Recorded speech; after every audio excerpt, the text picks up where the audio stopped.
When the Baal Shem Tov saw difficulty threatening the Jewish people, he would go to a certain place in the forest to meditate. And there he would light a fire and recite a certain prayer. And the miracle would be accomplished and the tragedy averted. When the Baal Shem Tov died, in the next generation, Rabbi Dov Ber couldn't remember the exact spot in the forest where the Baal Shem Tov went.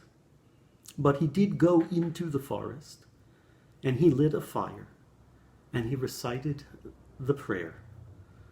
The tragedy was averted once again.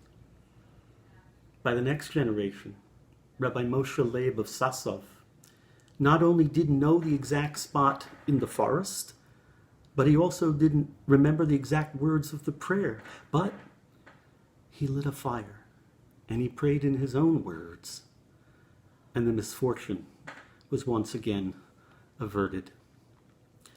A generation later, it was Rabbi Yisrael of Rizhin whose fate it was to save his people.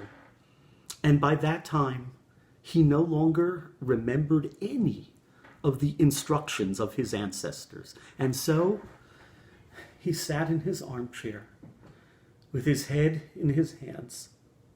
And he spoke to God saying, "Dear God, I don't remember the special place in the forest. I can't light the fire. I don't remember the prayer. All I can do really is to tell the story. And I hope that this will be sufficient." And it was. My dear friends, we can't go to that special place, to our temple, which is now closed. We don't know the perfect prayers, any of us, to say at a time like this. We don't know what words will be most efficacious, not only in enlisting God's aid, but in soothing our hearts and the hearts of all those around us.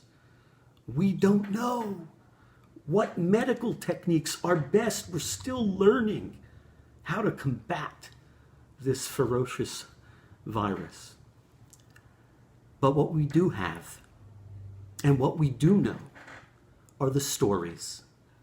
Not only the stories of Hasidic masters of yesteryear, not only the stories of figures from the Bible, but the stories of more recent ancestors, our grandparents and great-grandparents who overcame such incredible odds, who managed to go from one country to the next on ships full of immigrants, surrounded by disease and hardship, and they survived.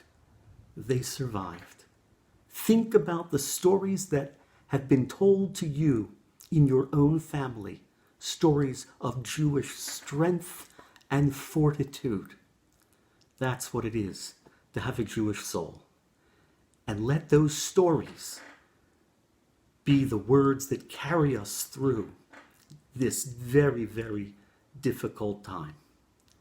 And God willing, with the courage and with the strength of what we know from those who came before us, we will tell this story to our grandchildren and their children in the future that, God willing, will be full of peace and good health.